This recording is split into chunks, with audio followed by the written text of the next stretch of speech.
Vamos lá, sobre o 50 bi eu falei de 50 bi, e quem criou foi a Dilma, né? E durante os anos em que vigorou nos governos Dilma foram centenas de bilhões de reais, né? Então o que o Congresso fez foi prorrogar um benefício criado pela Dilma. Aí sim eu queria ver você falar sobre isso.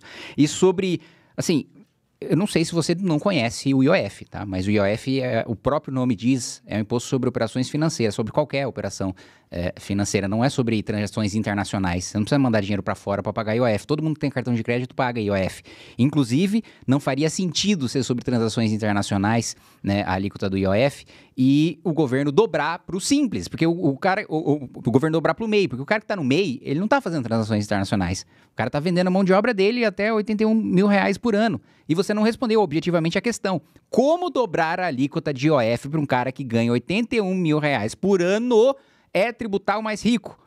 Como dobrar a alíquota de IOF para o sujeito que está no simples, é o pequeno e o médio, não é o grande, é o pequeno e o médio, né? O Itaú não está no simples, a Gerdau não está no simples. Quem está no simples é o pequeno e o médio. Bares e restaurantes estão no simples, prestadores de salão de beleza está no simples, prestadores de serviços mais pobres estão no simples, né? Parques de diversão e por aí vai. Como tributar esses mais pobres auxilia, né, no combate à desigualdade social, né? Mais uma vez, você não sabe que qualquer pobre com cartão de crédito paga IOF? Mas é curioso, porque você sabe que ao mesmo tempo o governo quer isentar de pagar imposto de renda aqueles que ganham até R$5 mil. Não, mas e o IOF? Não, então vamos tratar disso. Vamos aumentar o IOF e reduzir e zerar o imposto de renda sobre aqueles que ganham até R$5 mil? O que você acha? É uma boa? É uma boa discussão? É péssimo, porque o pobre também paga IOF. Então, mas o dinheiro tem que vir de algum lugar, não é isso? Tem, não é vocês que dizem que tem. Isso é uma falácia. Vamos lá. Ah, falácia? Isso é uma falácia. Reforma administrativa. Vamos lá. Reforma administrativa. Sabe quanto que você economiza? 3 bi. Vamos cortar gasto. Vamos cortar privilégio. 3 bi onde? Opa. 3 bi em cada esquina. Sabe o que a gente pode discutir? Vamos acabar com o fim das emendas parlamentares? Que o Centrão do Congresso Nacional aprovou. Sabe quanto? 50 bi. Vamos. 50 bilhões de reais de emenda parlamentar para deputado corrupto e vagabundo ficar gastando e comprando voto. Enquanto isso, o governo fica à mercê.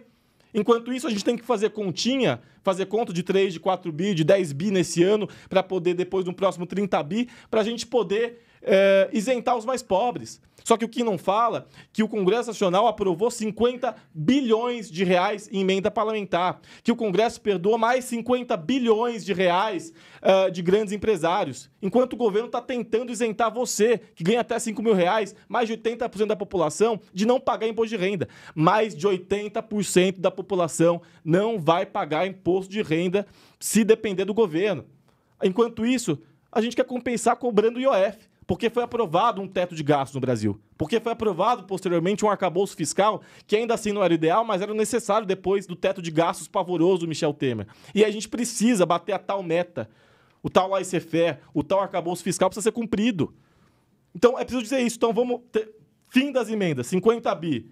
Vamos cobrar os 50 bi que a gente perdoou. Vamos tributar renda no Brasil. Vamos terminar o regime tributário no Brasil, que é um regime regressivo, que realmente a classe média e o pobre sofrem. A classe média e o pobre sofrem porque o imposto é sobre o consumo. E vamos tributar grandes empresários. Vamos tributar quem tem uma fortuna de mais de 50 milhões de reais, quem tem mais de 50 milhões em conta bancária, investimentos e propriedade. Vamos tributar essas pessoas? E aí a gente tá junto nessa. Aí o dinheiro aparece. Eu tenho certeza que o dinheiro aparece. Vamos lá, Leonardo. De onde você tirou 3 bi de reforma administrativa? Sério? Qual que é a fonte disso aí? Congresso Nacional. Que Congresso Nacional? Congresso Nacional. Se a gente cortar os gastos e privilégios do Congresso Nacional, são 3 bi que são economizados. Mas isso não é reforma administrativa. Não, reforma administrativa são todas as esferas de governo. Então vamos destrinchar. Se cortar só do Congresso Nacional... Deixa eu te falar uma coisa. Por favor, só de super salário, juiz, procurador, promotor, deputado, senador, são 15 bi ao ano. Pois é. De onde você tirou que 3 bi de uma reforma administrativa? Não, vamos lá. A reforma administrativa seria, no mínimo, 50 bilhões de reais ao ano.